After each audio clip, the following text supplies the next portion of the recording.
How many girlfriends? Not enough girlfriends. What do we want then? One more girlfriend. Who's it gonna be then? I don't know yet. Actually, that's not entirely true. I have a secret. I have a peekret because I peeked. I looked at the next episode and I saw the title of it, and it lets me know exactly who the next girlfriend is gonna be. We'll get there. Welcome everyone. I'm Teeaboo. It's Tuesday, and I'm here to tee my teas off. I hope you're here as well, whatever day of the week it is for you, to have a good time, to sit down with a nice cup of something warm, and to watch some cute friends make more friends, who are girls. Fuck. You'd think with all the years of practice I'd be an expert at slurping tea by now, but I still got some down my throat and ended up coughing. Fuck. Yeah, that's me. Making a fool of myself on camera before watching something silly. It's what I do every week. Welcome back, everyone. I hope you're having a wonderful Tuesday, or again, whatever day of the week it is for you, and I hope you're ready for some more girlfriends. We just really made Osama and brought her into the fold. I think we're going to be back to the formula once more. We're starting off an episode, and I know what the title of it is. The title of Season 2, Episode 5 of 100 Girlfriends Who Really Love You is Most Athletes Are Masochists. Something that I think is at least partially true in my experience. And also tells us that we're going to meet Baseball Girl. And also tells us a whole bunch about Baseball Girl and exactly what her fucking deal is. We kind of got it implied because she shows up a bunch in the OP and stuff. So we see her, like, working out a bunch and being really, like, turned on by working out a bunch is kind of the vibe that I get, or at least really into it. So this glues everything together and just presents that as masochism. The enjoyment of pain. But a twist on masochism, right? Because there's something about the pain of self-improvement that's a little bit different from just, like, pure pain. I think when most of us think of masochists, we quite rightly think of people who are desiring pain inflicted upon them without their control, usually, and without much purpose to it, except the purpose of the other person in a lot of cases. When I run into the ideas around masochism, it comes in with the B and the D and the S as well, and often has to do with a loss of control or simply a feeling of pleasure from pain. But working out is a little bit different, and I'm not sure if I'm going to be able to actually untangle exactly how, and I might need your help for this, so feel free to drop into the comments to do so. And also, this is totally an aside and doesn't really matter. It's just me going down a tangent of what I find interesting about this and what it sort of sparks in me. There's a feedback loop where you get something pleasant and good, your body feels better, and your overall capacity grows, and you become more capable of achieving the things that you want to, and stuff like that, that offsets the sort of purity of the masochism around working out. It's not very, like, it doesn't strike me as a very effective criticism of somebody who enjoys exercising, of being like, well, you're just in it because you love the pain. Most people who are working out are doing so in, like, a no pain, no gain sort of sense, where they understand that pain is a part of a process towards something else, and is not itself the goal. But maybe that's not the case with this character. Maybe her goal actually is pain. But I'm not sure, and I kind of wonder. And I wonder if we can, by the end of this episode and the discussion that we have on it, sort of untangle what it is about exercise-driven pain and things like it that's different from other kinds. And maybe, more importantly, what it is about self-directed conscious effort with struggle and conflict and difficulty and pain towards some goal that is, like, fulfilling, as opposed to, like, pain inflicted upon you without your consent or choice, which is usually, we think of it as, like, suffering. That's bad. It's not good. Bad stuff. Or even worse, it's like yeah, no, suffering. That knocks it out of the park. That's everything that I need to say about it. But you can have pain when you're directed toward a goal, and we treat it very differently. And there are all sorts of layers of reason for this, right? Like, there are neurobiological and physiological reasons for it. Testosterone helps you overcome pain toward a goal. Dopamine drives you toward a goal, and when you activate those systems, your pain tolerances go down, or tolerance goes up. Thresholds go up. Whatever. You can withstand somewhat more pain. Okay. It's important for humans to be able to accomplish things. Otherwise, we'd never fucking accomplish things. So it's important. It makes sense that that would be a strong loop within us. I'm curious to see what we can gather from it. I personally have a lot of respect and love for people who want to improve themselves and who seek out effortful, difficult pursuits that give back in some way. And especially when they frame those, I find it really admirable when they frame those pursuits as like, oh, the struggle and the process of struggling is the purpose, is the thing that I'm looking for. It's not some specific goal that I'm going to reach. I lift 300 pounds. I throw a baseball X amount of distance, whatever it is. Like, I don't really care about that. What I care about is the process of being at the work every day. And whether or not the numbers actually go up, I trust that they will. But the process of putting my effort into something is the thing that I get back out of it. I wonder if we're going to be able to delve into that here, and whether those will be the things that Rentaro finds really compelling about this character he's going to meet. I don't know. Let's find out. Let's go ahead and dive in. We've also got a whole half an episode, probably, that's going to not be about this character at all. Until we get her introduced, we'll have to just see what's going on with our current set of amazing girlfriends and what their deal is. I'm really excited to dive into this next episode with you. I hope you're excited to jump into it with me. I'm glad to have you along for the ride. Let's get into it. There'll be two versions of this reaction video. You can find a picture-in-picture version with a video up there, linked in the description down there, and a timer-based version up on YouTube. There'll be a beep-beep timer to count you down, and there will be early access on the Patreon, linked down in the description. $1 gets you a week's early access, at least, to all of the videos that I create. And access to the Discord where we chat about things. So check that out if that sounds like a reasonable deal to you. And let's get into 100 Girlfriends, Season 2, Episode 5. Most athletes are masochists. Okay? Beep beep timer.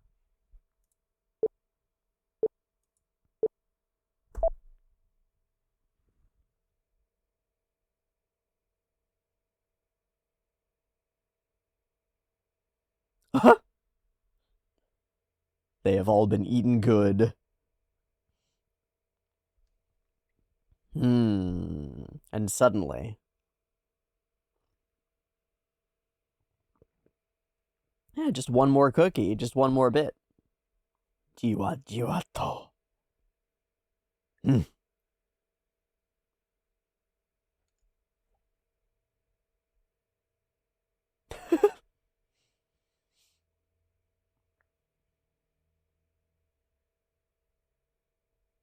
Doesn't gain weight.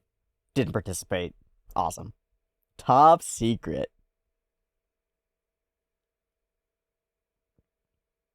His fucking legs.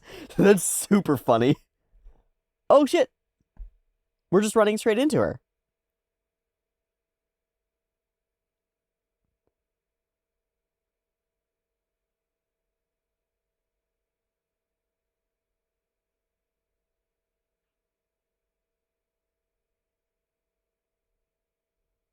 Yeah, you know it.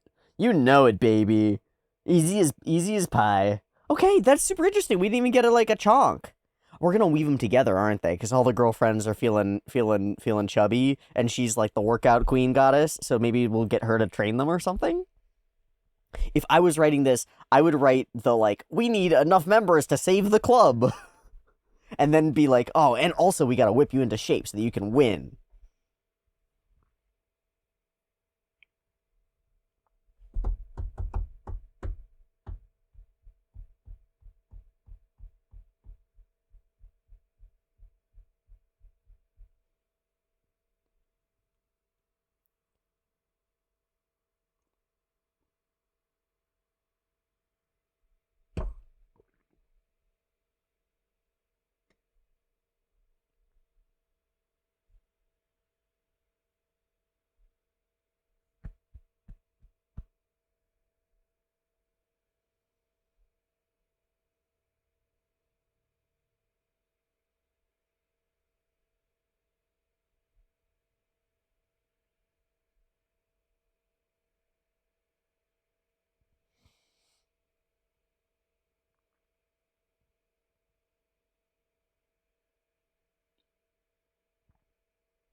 It's so fucking absurd.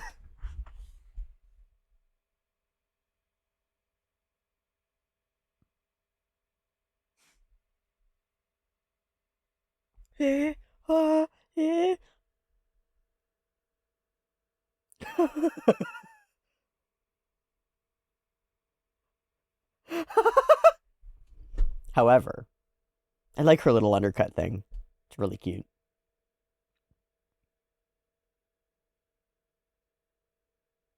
Sto iku. Iku is come. But I wonder if that's what it means in this context. Now, I don't know what suto means. And we don't have enough players? Yes! It is the Drobus trope. Yes, and it calls it. Yes! It's exactly what I wanted. Oh my god. That's so good. I'm so... Tell me that this episode is training and next episode is playing. Hmm. How many girlfriends do we have right now? Oh, are you just too hardcore? Mm-hmm. But then a mysterious plague or... Oh, fuck. Oh, shit.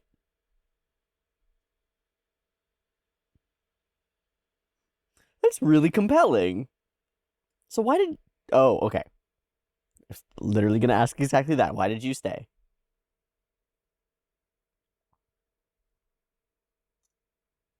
Okay, we got a hard line of belief. Yikes. Yikes. I love it. I love it. I love it. I love the point of the heavens. You got your power in your own hands. I love it.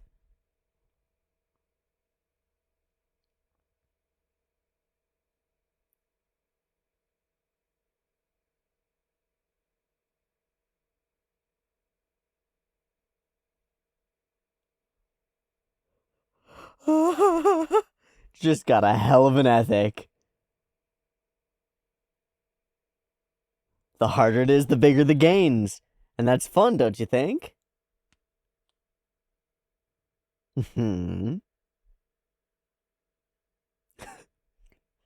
Definitely we're taking it a little bit further than that, though. See, we're...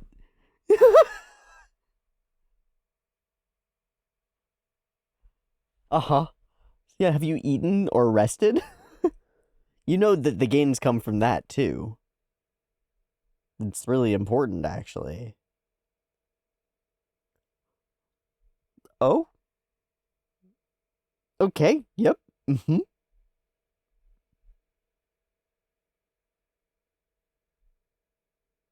It's interesting, it's a full mix.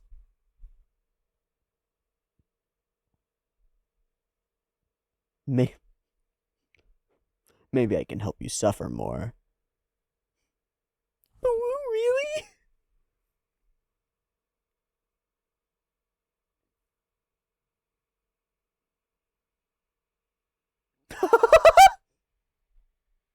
Okay. Well, never mind. No mix. We're fully over the line.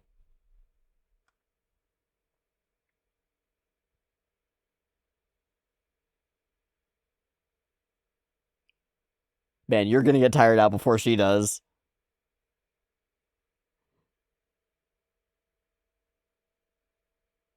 It's like a dog playing fetch. More. Oh boy. I know she's just rubbing his calves. We really are doing a thing here.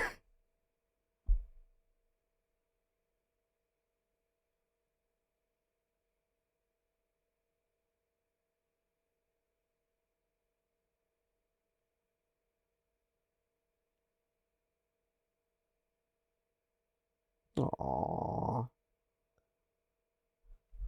Maybe you could bring 8 girls.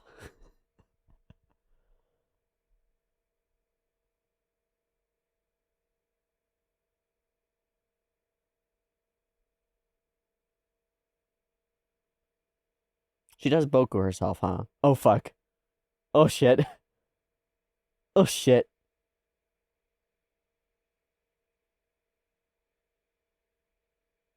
Yeah, I'm trying to figure out how to help this girl who's my next girlfriend. And she's crushed. We have rarely had girlfriends, like, really be crushed by this situation.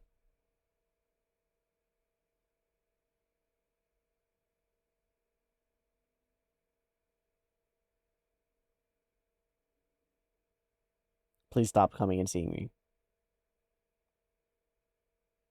No, say that you love her. Yay!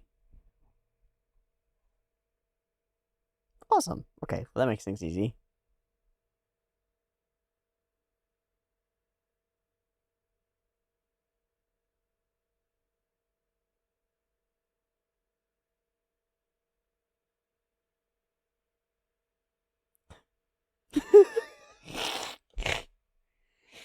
Oh, wow. Oh, wow. Okay. No, no, Rentaro. You're better than that.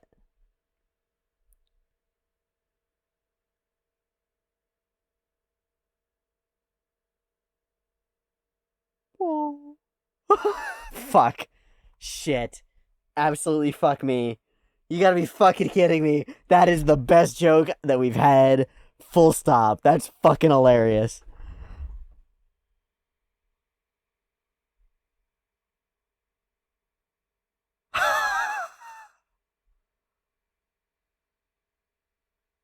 Oh, yeah. She rejected her. No, he's fully floating. Okay, never mind. Hold on. The curse hits fast.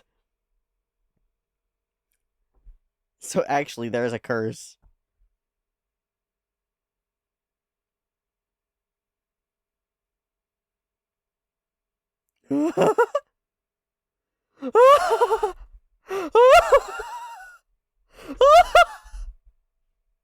This is the most of a thing that we've had. Full stop. This is the most thing. Oh man, I don't even know how to wrap my head around it.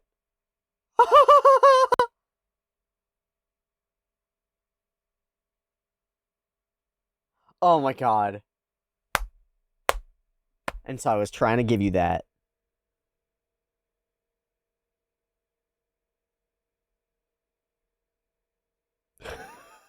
Oh, that's so sweet. Oh yeah, okay, okay, okay, okay, okay.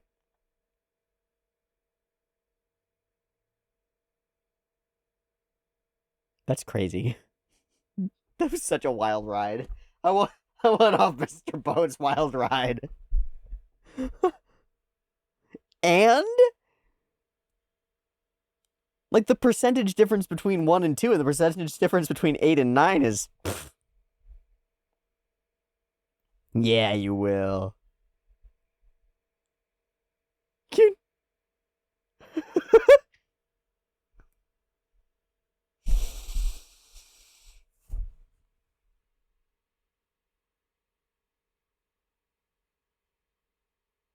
Hmm. Hmm. Stoic. Perfect. Because it was. Because it was. Also, we're all playing baseball. What a goober. Yeah, you should be used to it by now. I love the spats.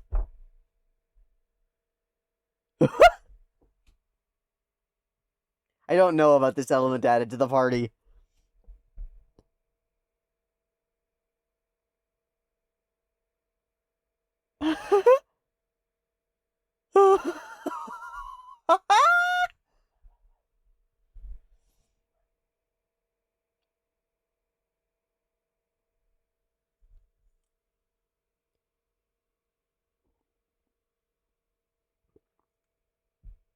That's so funny.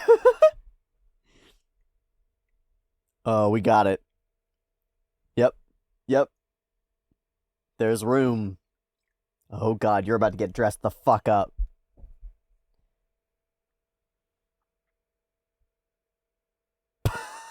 Too easy.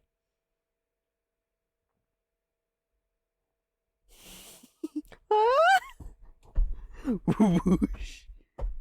What? We're playing baseball, baby. Give me training montage. Give me a training montage. 10 minutes. You got 10 minutes to give me a training montage, motherfucker. For reasons.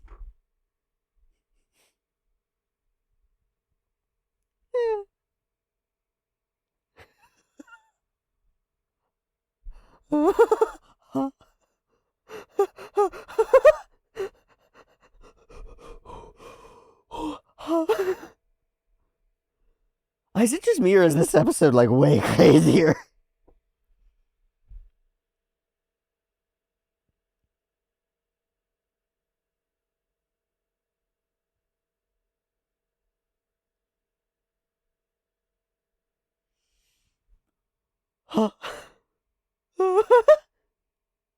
Yeah, she's dating a student, guys. Let's not fuck around. There's nothing to be gained. Oh.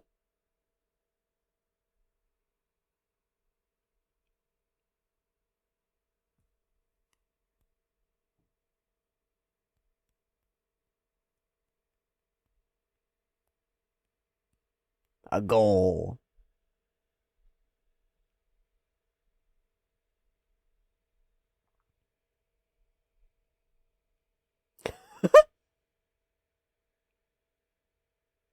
Oh yeah, they're not students.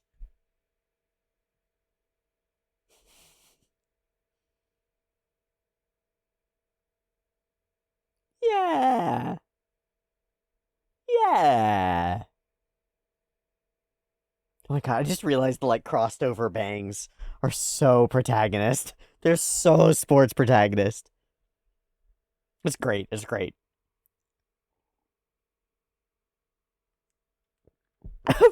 I've learned from anime. It's like what matters in an eating competition. Not your ability to eat, obviously.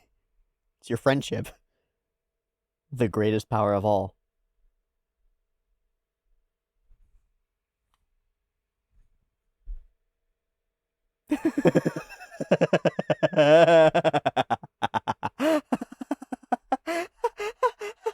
I don't know why that sent me.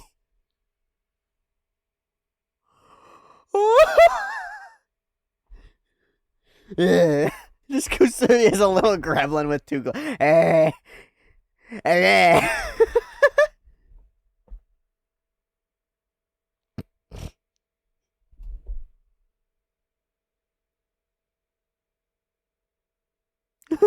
Yeah.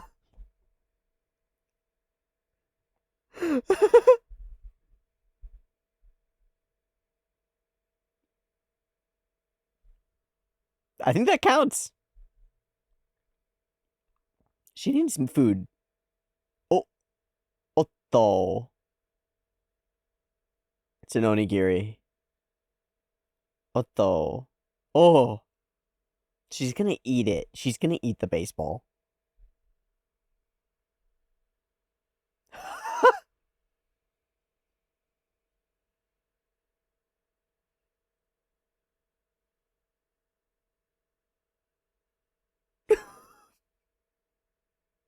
Oh.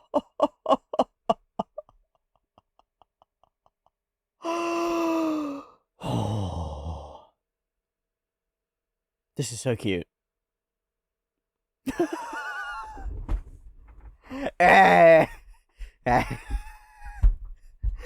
just see her scaling a pirate ship with a bat. Fuck. Fuck, it's my favorite joke.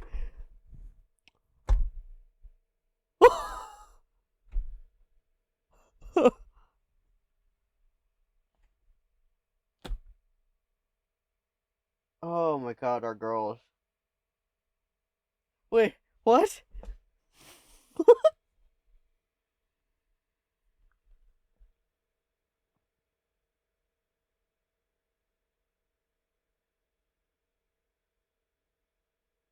Oh, fucking hell.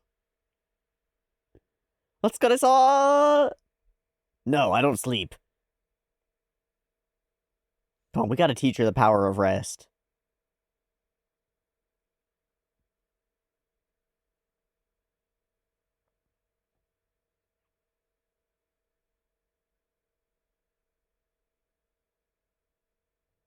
I hope that we double back to see what she ends up doing. Because in my mind, there are two options. She does this all night, or as soon as they're out of sight, she collapses. Oh, we just next day. Fuck! Okay, we're just gonna ignore it.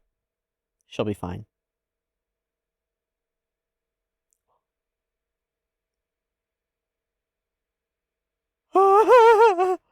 She's hit a batter's high. She's hit a batter's high. Oh no.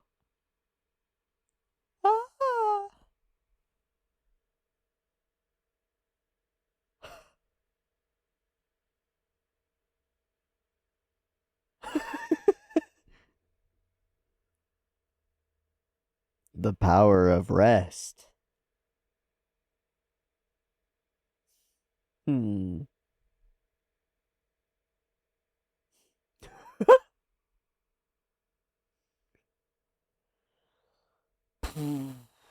Yes, she is stupid. Yes.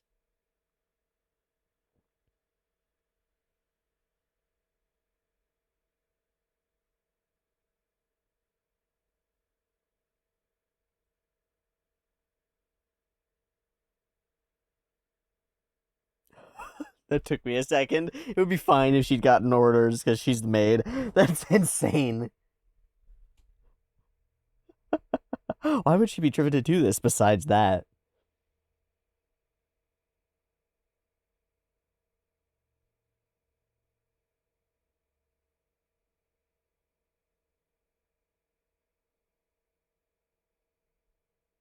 I wonder if there's some deep unworthiness here. Oh.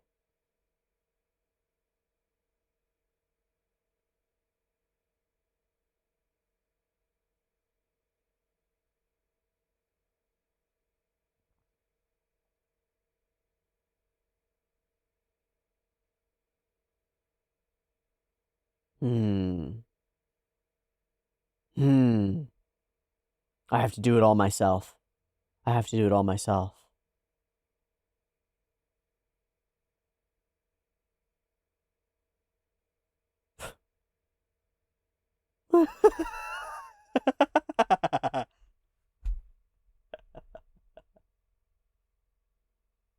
Aww. Fucking Rentaro. Jesus.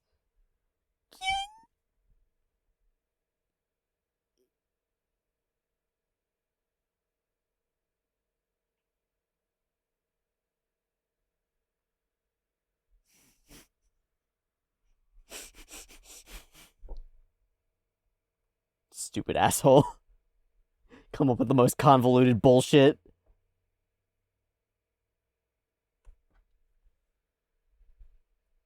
Iku. Iku, you gotta stop. You gotta stop.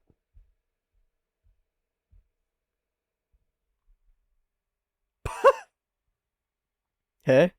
Yeah, maybe that's a good idea. Uh-huh. Excuse me? Maida-sama, no. Maida-sama, no. Do not encourage this.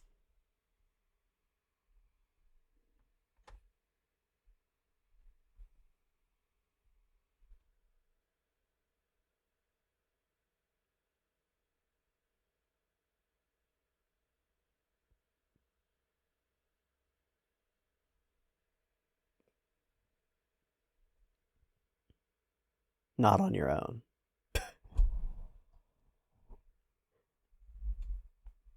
Ignore that shh.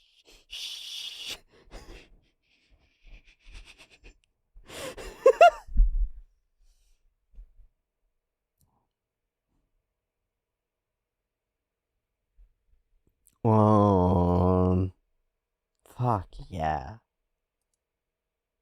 This was the wildest episode.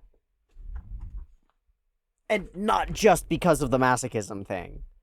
I think the actual gag comedy was crazy in this episode. Maybe it's because of the way that we've glued the two pieces together. I really liked it.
Victory!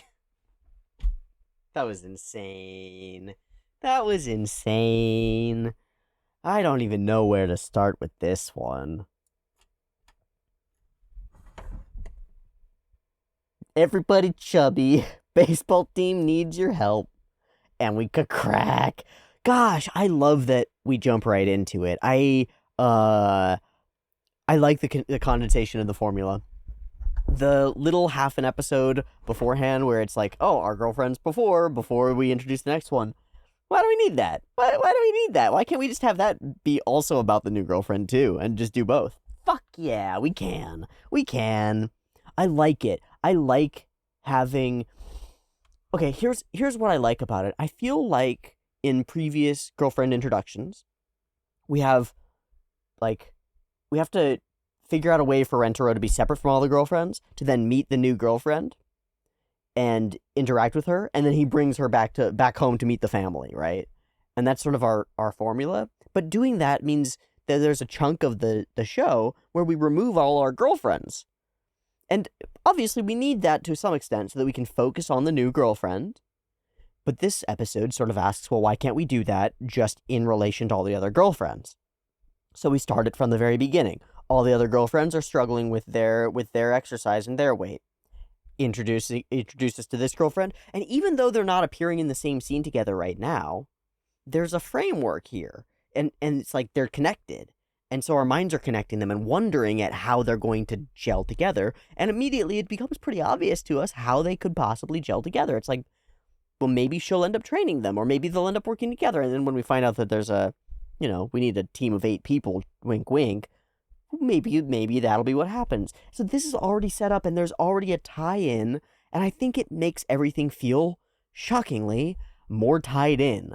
Like, no shit, Sherlock, but it's really cool, and it's interesting to see how different that is from the previous episodes. I just really like it. Our level of gags feels different in this episode.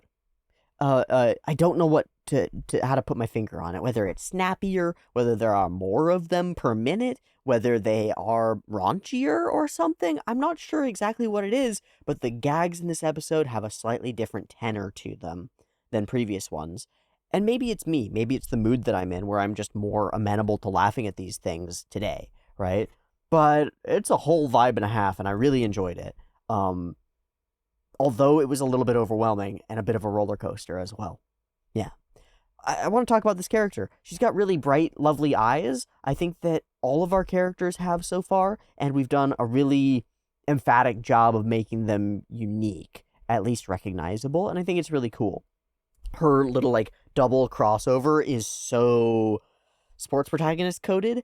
I really like her undercut and the little side framies as well. I like her style and design. There's just enough goofy to it, right? Because she could be just, cool and awesome and, I'm the cool, hot, athletic girl, all of that stuff. But there's enough goofy built into the way that her face is framed, both in and out of moments when she's actually acting goofy, that she's headpatable. She's like, "Aw, you're so cute and silly." And I think that contributes to being able to kind of dismiss the fucking weirdness of her, because she's really fucking weird. A lot of our girlfriends are really weird, right? Like, Hahari is horny and conniving. Sorry, Hakari is. Hahari likes dressing people up and drools over them. These things are strange. This gets a layer beyond, the level of enjoyment for masochism that she seems to exhibit, and just how explicitly on the nose that's exactly what it is, and there's no room for mixing and matching what her motivations are, is it's another level for me. I don't care, but it's a lot. It's really silly. I think that may be what it is the level of silliness of this character contributes to raising the silliness bar of everything that goes around her. Something like that. God, we're having a practice game, and we're gonna get disbanded if we don't win. I love it. It's one of my favorite things about this show, is that it's willing to serve you up a whole platter of the greatest hits, right? Like, fuck, man. So many anime try to be like, welcome to our diner. Here's your Grand Slam breakfast, and it's pancakes in triangles, and your bacon is wrapped around your eggs for some reason. It's like some bullshit. It's like, fuck you. Give me the classics. Give me the bacon. Give me the eggs. Give me the pancakes. Give me the maple syrup. I want the maple syrup, not the bullshit, right? Like, give me the real stuff. I don't care if it's not great. I just want the real thing. The classics. And to be unabashedly unafraid of serving up a bowl of mac and cheese and chicken tenders and being like, this is delicious. Fuck you, it's not fine dining. It's delicious. I love it. I love it. That's what it feels like when this show nails a trope. Because you're like, fuck, man.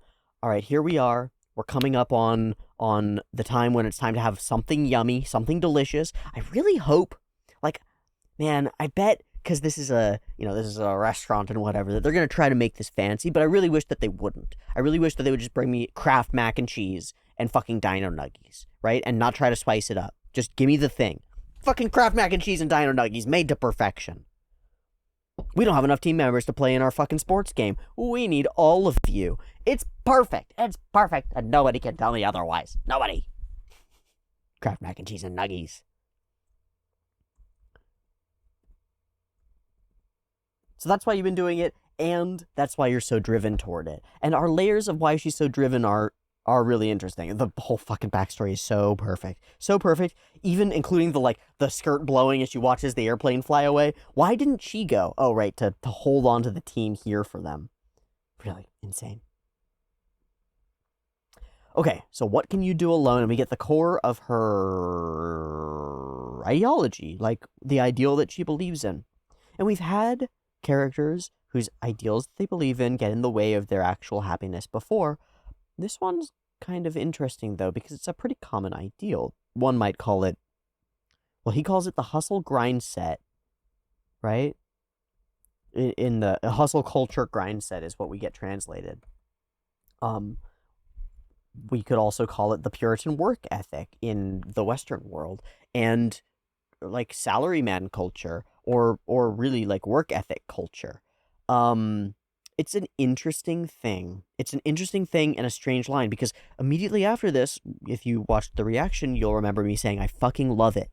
I love it. I love this level of motivation. I love the independent action. I love the, like, I'm an individuated human who has power and control over the course of my life. I love the, like, I'm going to point to the heavens and I'm going to strive that direction, and I'm going to shoot for it, and it's going to be through my hard work that I make it happen. Battle. But there are significant limits to what one person can achieve in a world that's much bigger than you. And this sort of attitude has to be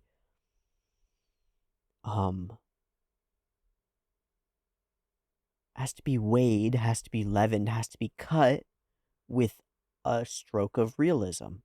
And I don't like doing that because I'm an idealist at core. I'm an idealist. I believe in humanity. I believe in people. I believe in the power of the future. I believe in the power of us to change the courses of our own lives individually and collectively. I believe that in the great shakeout of world history, we will the bend of the bend of history will curve toward righteousness, or whatever the fuck the quote is. I believe in science. I believe in our ability to manifest new technological wonders, and at some point eventually actually use those to raise the tide for everyone, and raise up the baseline of what it means to be alive and what it's like to be alive. I believe in those things, right? Like, big scale, really, really do. And on a personal level, I believe that an individual with hard work can determine to a great extent the course of their life, entirely disconnected from the reality of their surroundings, and also in connection with and countered by the reality of their surroundings. So, like, on one level, you might not be able to achieve the physical things that you believe that you need. Like, you might have major forces working against you in terms of acquiring finances, education, wealth, stability, all of those things. And yet I believe that there's the potential for a human to like reach an internal level of peace, even disregarding those outside factors. And I think that a person who orients themselves correctly, even in the face of insurmountable odds, can strive, and in the striving produce something deeply valuable and fulfilling for them, to change those insurmountable odds for themselves, and maybe even just for others, just for the future, just for the next generation, just for their kids. I believe those things. But I also recognize that that's not always true. It's hard for me to recognize that, but it's true. And I also recognize that the mentality of that, when it's universalized, doesn't always lead in the universally uplifting direction that one might expect it to. That when everyone believes that their hard work will make them great,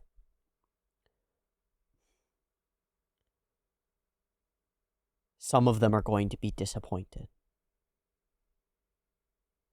Because everyone striving to win in a big tournament isn't going to.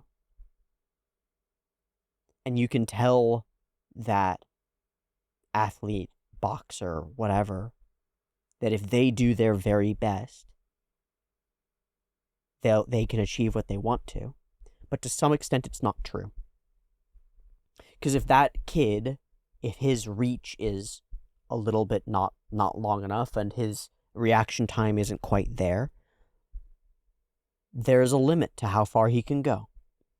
Straight up. And no amount of work and effort is going to grind him into something different.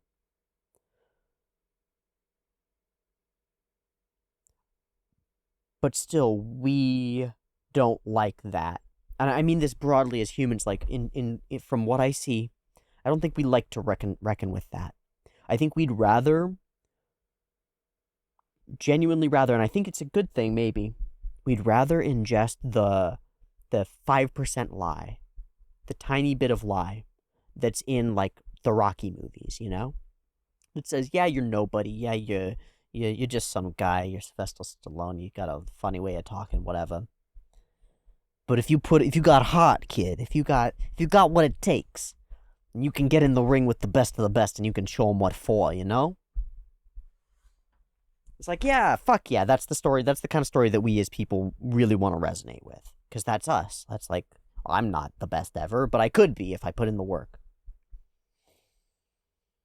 There's kind of like a flip side that's the manipulability of this. And I don't know how to introduce it here, so forgive me for the lack of segue, but like, this attitude of like, you can achieve anything that you want is, well, it's really valuable. It's a really valuable attitude for other people to have you have. Especially if they employ you, you know? Or if they own the systems that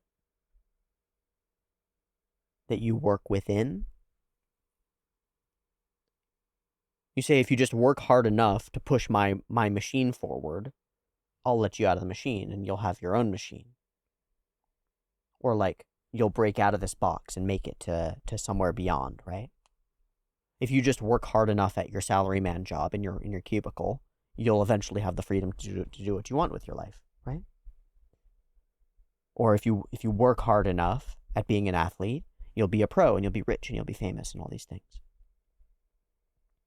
And this attitude drives a lot of the reason that we work the way that we do, I think. I think it's fundamental to it. And I wonder, in reality, how often it's true and how often it's false. It seems like it's more often false than true. Yeah? So there's a missing piece to it to me. I talked about it at the very beginning. I'm glad that I did. It's like, do you gain something out of the process? What are you aiming for, actually? Because if it is, nothing is impossible if you put in the work like your life depends on it. but you're only going to be satisfied if you achieve the thing that people say is impossible, you might be sorely disappointed when you find out that it actually is impossible. At least for you. At least right now. At least given the circumstances. Right? Because you know what is impossible? For two different people to win Olympic gold in the same event. For most events. That's impossible. Right? It's for two different baseball teams to be the world champions in a particular year. Impossible. Genuinely. Literally, genuinely impossible. Nothing is impossible if you put in the work like your life depends on it. Okay. So we've got Team A and they put in the work like their life depends on it. We got Team B and they put in their work like their life depends on it. Do the math. Impossible. The same goes for like salaryman stuff too. It's like nothing is impossible. Everyone can move up the corporate ladder as long as you put in the work. Okay, but we come against Johnny and Jimmy, and Johnny's been working his ass off for 3 years, and Jimmy's been working his ass off for 3 years, and there's one position for manager. And there are no distinguishing characteristics between the two of them. One of them loses. Or there are distinguishing characteristics, whatever. But maybe those characteristics aren't. One of them worked harder. Maybe he's pretty and he's not. I like this guy. He comes over to the barbecues. Other guy hangs out with his own family. You know? Maybe he's got a better life, has more of his priorities in order, whatever. I choose one over the other. Some things are impossible. So the flip side is like if something is impossible, that just means you didn't work hard enough. And that means that failure is always your fault. And you could have overcome it if you had done something differently. And you should probably be ashamed of that. I'm not adding that on, but like, you feel me? Like, you didn't have to fail. You could have achieved that. You could have. You just didn't work hard enough. So then, what happens to this character anytime that she fails at something? Well, it's her fault, and she needs to work harder all the time. I think at this level, we're looking at a mindset that for most people is pretty unhealthy. However, it is probably exactly the mindset that you'd find in most hardcore athletes. And so I think that the title of the episode, Most Athletes Are Masochists, hits a nail somewhere near the head. In that, I think if you look at top of their echelon in basketball, baseball, football, soccer, right? Those individuals, in many cases, have this kind of a mindset where they are breaking themselves down for the goal, and they do believe that they can achieve anything. And in some ways, that insanity in belief is what drives them to achieve. But it also drives them to get fucking injured, to destroy themselves, to have extremely short careers, like all of the things that come with professional sports. But we haven't gotten to the masochism yet. There's no sexual undertone here, right? This is purely logic, and maybe it's not the best logic, but it's purely logic and purely a philosophical framework for why this character acts the way that she does. And I keep calling her this character. I'm gonna look up Suto Iku as the name and find out what the name pun is. Oh, Sutoiku. Okay, I get it. Okay. Don't they hurt? Yes. But the harder it is, the bigger the gains. And that's fun, don't you think? And I think so. And still, we're with her at this point, right? Like, yeah, muscle ache indicates that you're getting stronger. No pain, no gain. This all tracks. This is all good. Chillin'. And then, the joy of pure pain. The feeling of agony. Oh, no. Because there is a heart emoji at the end. I do want to point out a wrinkle. Like, we get all these facial expressions from her, but there's never really an indication that it is sexual pleasure exactly. I just want to point this out. She makes all sorts of faces and expressions about it, as though she's really deeply enjoying it, but there's no indication that it is sexual in nature. I approve. I think that's cool. It's a way of doing it. Okay, maybe there's no indication. We frame her sexually when she's doing this, right? So I don't know. And then the layer of it is like, and it's all in service of this insane joke. So I don't know how the fuck to feel about it. I think it's hilarious. I do know how I feel about it. I think it's hilarious. However, I also have this wonder in my back of my mind. I got a weird comment about 100 Girlfriends this morning that I woke up to, and I didn't bring it up to like talk about it. I thought about doing it, but it was about the fan service of 100 Girlfriends and how fucked up it is that it's doing all this fan service of these underage girls. Okay, fair point. Genuinely, honestly, like a reasonable point on many anime series that we can bring up. Anime sexualizes underage characters all the time. But that's sort of like fiddling around in the back of my mind. And then I'm watching this episode that is like making this character a hardcore, insane masochist. And I don't know what the fuck to think about it, because I think that criticizing it for sexualizing these characters is kind of missing the point, and I find it a little bit funny in like okay, that's not the right criticism. That's missing the mark in some way, but I'm not sure how. And I'm trying to work that out and work out with Stoiku what it is about the layers of her weird masochism thing and her desire to push herself to the very limits of what physically can be done, and the way that we portray her when she's doing that, that's like good or bad or acceptable or not, or fan service or not even, or sexual or not even. And at the end of that, do I like it, right? Okay, we'll start at the beginning and we'll work backward. Do I like it? Yes, I actually do. I think that it's good and cool and funny. And I think that the same goes in a broad sweeping brush for most of what we've seen in 100 Girlfriends so far. And I've said so before, that I think that while there is Savisu in 100 Girlfriends, for the most part, it doesn't feel like it's aimed at making the viewer's dick hard. Okay?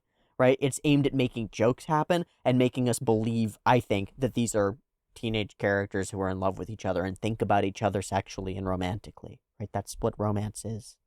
Right? We're animals, and we have sex to reproduce, to have kids, and it's like one of the core drives of our being as existent creatures is like eat, sleep, meet a cute person who makes your brain go crack, right? Like these are core things, so I don't get squicked by the fact that they exist in human media. It's like, oh, human beings portraying human things in human media made for other humans? Crazy. Wild. But I do get a little bit squicked when she's freaking out about pain, and I don't know where to draw the line there. No idea. So anyway, thank you for bearing with me. I fucking weird. Pummel my tummy. I don't. Okay, these are the layers though. The framing is sexual. The wording is highly sexualized, and all of that serves to elevate it as a joke, to make it more silly. And I think that's the point of it. To me, that's the point of it. To someone else, they're going to look at this and read it as disgusting, horrifying, trying to make it look like all teen girls are perverts. Jesus, first off, have you ever met any teen girls or read at Tumblr? Fuck. Holy shit. Second, this is a weird, silly anime, and all of this is in service of a ridiculous joke. But there's an inkling of truth to it, too. It's like, yeah, there's sexualization going on here. And then it loops back and it's like, yeah, of course there is. These are characters. They're people. I don't know. It makes me think, at least. She really is like a dog playing fetch and just like wanting to play fetch forever. Yeah.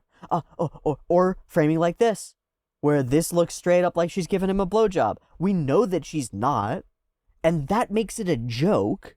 But the fact that we know that that's what the joke is, it means there's this layer of implication that's going on that we're all having to parse in real time, and we're doing it, and we're finding it fun and funny. So that's something that I find really cool and interesting, is that we're able to parse these silly gags and jokes. But then I question their existence here, and once I start to think about them more, they don't fall apart. I still think it's really fucking funny that we put this scene here, right? Like we cut to after hours in the girls' baseball locker room, and alone he sits on a desk while her head bobs up and down, right? And he blushes. Like this is so many joke. Fuck, I don't know. Fallen in love and crushed. Man, this is a very, very good joke as well to me, because in no world did my brain go, oh, she'll enjoy this. This will be enjoyable to her. In no world did I see that coming, and so it's a great fucking pull, like rug pull, to have this like really genuine like crushing moment. Oh, first young love, crushed. Oh, how heartbreaking. And she loves it.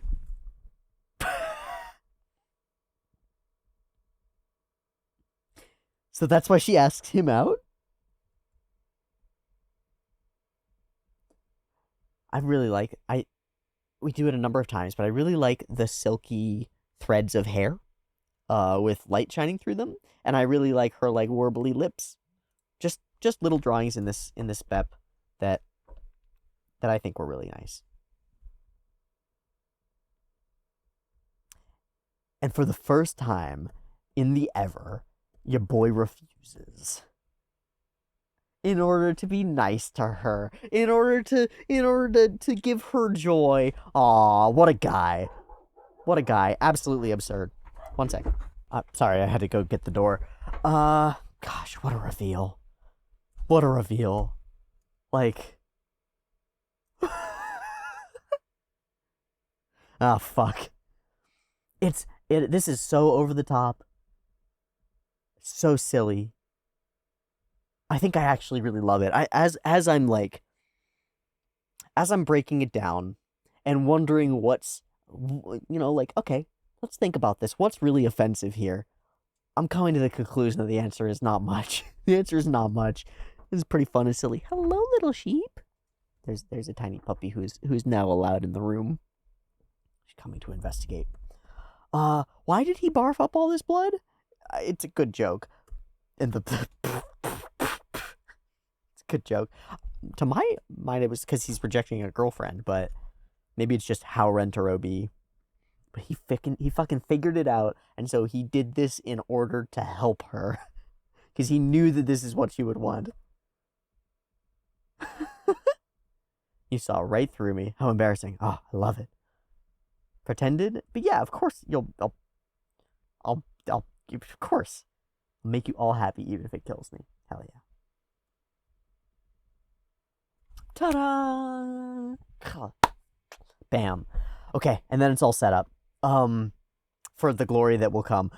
Sorry, to say that it's all set up is so wrong, because there's so many gags that I feel like we need to touch on just in this next section. Let's get the overall framing out of the way. Breakneck pacing, indeed. Bam, we're introducing a new girlfriend right away. Don't need half an episode of shenanigans. The shenanigans are already here. She brings the shenanigans. Hell yeah. They're going to be competing because they all need to lose weight, and it gives them a chance to work out together and work out with Rentaro. I really like the frame where they all say things together. They all say their response, and each of them has a different thing for saying. I think that's really cool. And she thinks they're all so beautiful and cute because she thinks, she's a tomboy, and this hits a classic element as well, which I wonder if we'll drill down into any further and into this idea that she's more mask and they're all femme. I was imagining, my first thought was like, oh, we're gonna Utena and stuff, like Hahari's gonna go crazy and be like, oh, we can dress you up like a little prince, and we had Prince Nano at one point, so I don't see how that would be a far stretch. I think that would end up being really good, right? Have her prince it up and throw another one of the girlfriends into her arms and do a whole thing there, right? Very fun. I'm not very girly at all, and they all think, oh, so cute. So cute, so girly. But the understated gags, I think, are my favorites. It seems weirdos tend to assimilate much quicker. Huh? And then later, where she's like, oh, I would never appropriate funds for something like that. Huh? So, how about baseball? And yes, we'll all do baseball. A model educator. Bum, ba-bum, ba-bum. We'll do it.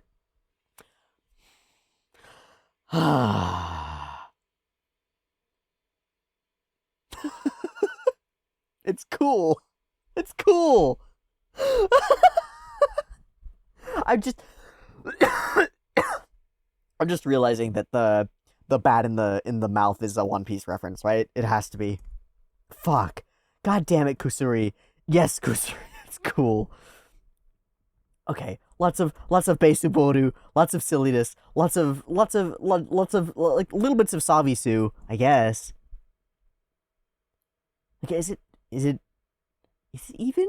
I don't think it is. But I think it is service, right?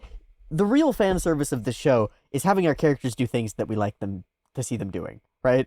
So having our hungry eat a fucking baseball because she remembers it being chocolate, that's fan service. To me, that's what I'm talking about as fan service. Having Kusuri have 2 gloves because it's cool. Gotta lose it. I'm already losing it. Holy fuck. Oh. The cuteness, the insanity, the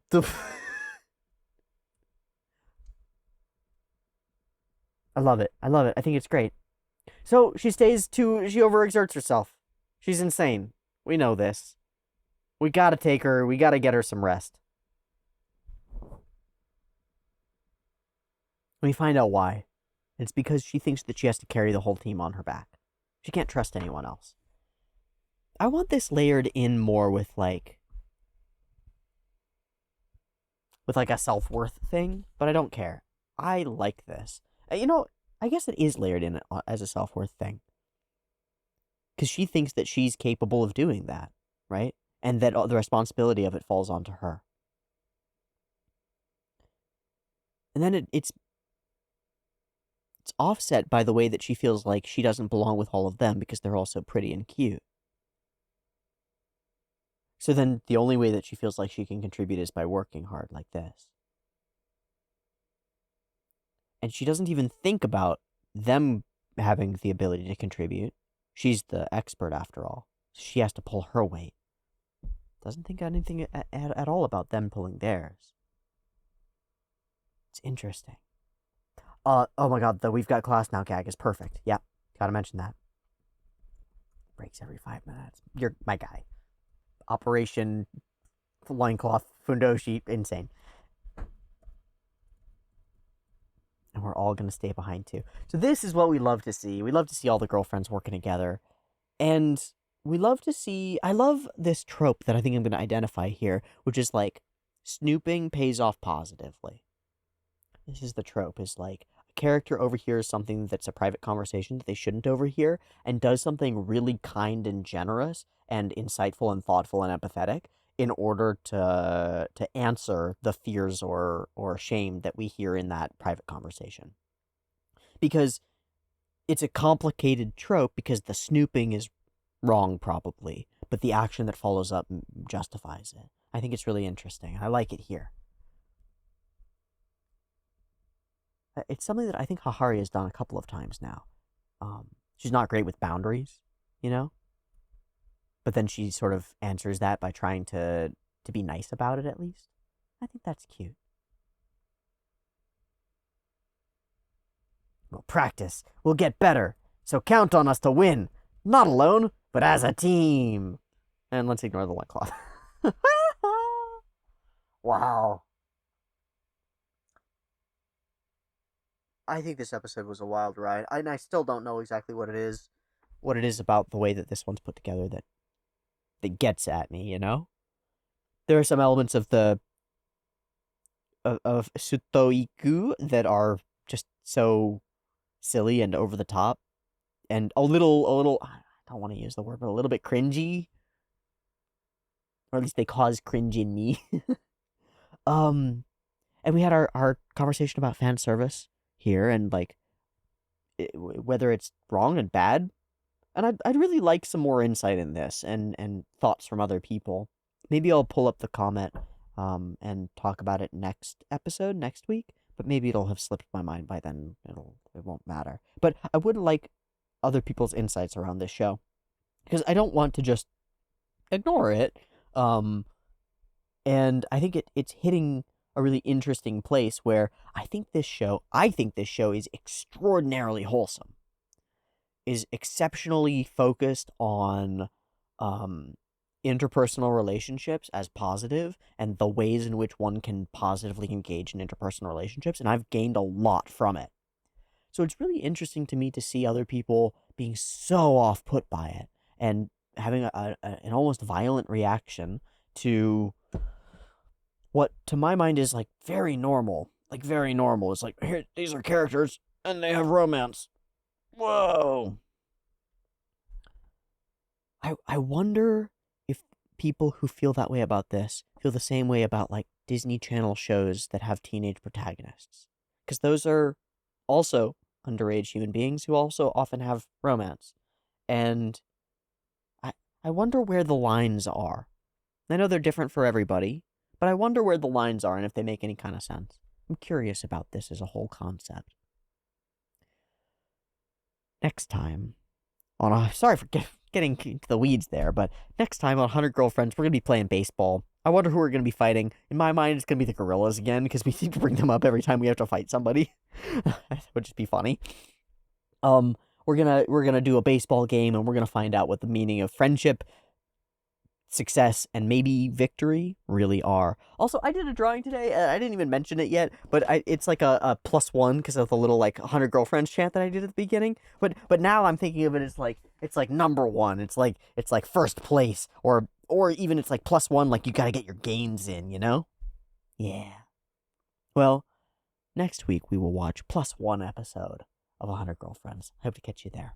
If I don't, maybe I'll catch you early access on the Patreon. And if I don't catch you there, then I'll catch you next week for the thing. And if I don't, I'm going to shut up now. Thanks for watching. See you next time. Much love. Peace.